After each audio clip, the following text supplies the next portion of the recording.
कोई बात नहीं है। उन्हें आपसे चरण मांगे थे। कितने चरण मांगे थे बलि ने? वामन ने। वामन माने ब्राह्मण, एक छोटा सा ब्राह्मण आंवलखेड़ा में पैदा हुआ था। वामन ने 3 ही चरण तो मांगे थे आपसे। थोड़ी सी भावना मुझे दे दे, भावना से साझेदारी कर ले, विचार से साझेदारी कर ले और श्रम से साझेदारी कर ले। आप कहो साधन, तो इन तीनों की फलित ही साधन हो जाते हैं, उसके बाहर नहीं है। क्यों? जो भी साधन खड़े हुए हैं भावना, विचार और श्रम के संयोग से ही तो हुए हैं। सब कुछ, everything which has been developed, उसी से तो आया है। 3 चरण उनने मांगे हमसे। अब एक क्षमा करना, आप में से अपने को अगर कोई छोटा, इतना छोटा समझता हो कि गुरुदेव ने 3 चरण मांगे, रोज भावना की साझेदारी उनसे, रोज विचार की साझेदारी उनसे और रोज श्रम की साझेदारी उनसे, ठीक है? समय तो इनमें सब में लगेगा ही। तो क्या आप में से कोई इतना कमजोर अनुभव कर सकता हो कि हम कुछ नहीं कर सकते? तो हाथ उठा दो। हम तीनों चरणों में से छोटा चरण भी नहीं चल सकते, हाथ उठा दो। और अगर हाथ नहीं उठा सकते तो आंख बंद करके अपना कान पकड़ो, क्योंकि इनमें नियमित हम नहीं हैं। 3 चरणों में आपने उपासना की, अच्छा किया, गायत्री जपी, लेकिन गुरु ने कहा मेरे साथ भावनात्मक साझेदारी के लिए गायत्री का इस्तेमाल करना है। गलत तो नहीं कह रहा हूं? पंडित वाली गायत्री तो नहीं कही थी,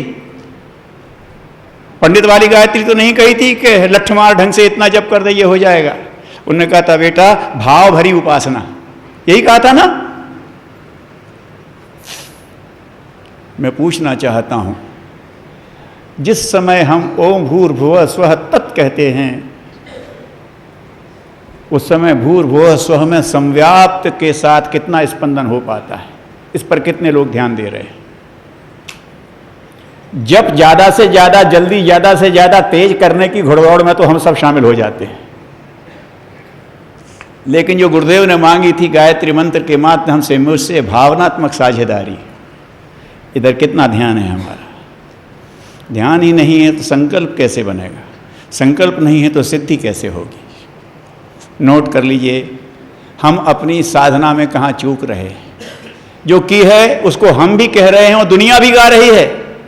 लोग कहते दुनिया एहसान फरामोश है, लेकिन हम तो देख रहे हैं गायत्री परिवार के लिए तो दुनिया गाती है कि गायत्री परिवार ने बहुत किया और भी ज़्यादा कर सकता है।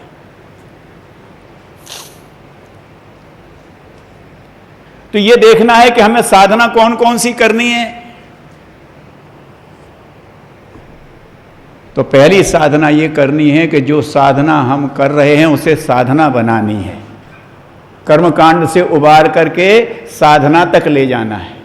साधना के नाम पर हम जो कर रहे हैं, जप कर रहे हैं, व्रत कर रहे हैं वगैरह वगैरह, ये कर्मकांड की दहली पे तो नहीं अटक गए कन्हैया हो, धाम अवधि। ये दहरी पे, कर्मकांड की दहरी पे अटक करके तो नहीं रह गए। अगर रह गए हैं तो इसको पार करो। अगर ताकत शरीर में कम है तो मैया से कहो मैया थोड़ा मुझे खड़ा होकर के चलना सिखाओ,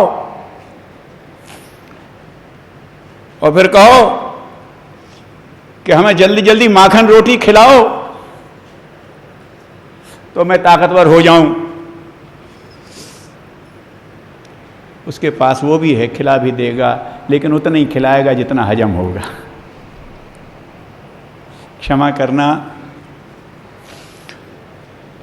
देखता हूं तो गुरुदेव जो बात कहते थे, एक उदाहरण देते थे गुरुदेव कि बछड़ा को गाय ने दूध पिलाया और गाय चरने चली गई, बछड़ा खेलने लगा।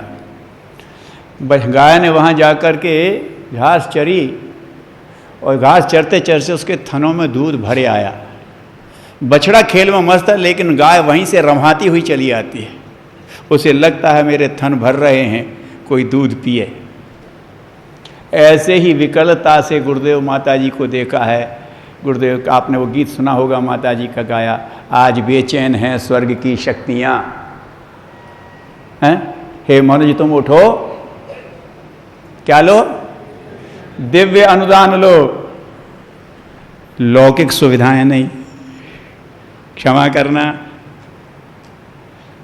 हम लौकिक सुविधाओं के लिए दिव्य अनुदान मांगते हैं और गुरुदेव दिव्य अनुदान के लिए लौकिक सुविधाएं मांगते हैं। उनने कहा समयदान अंशदान निकाल तो दिव्यता दे दूंगा।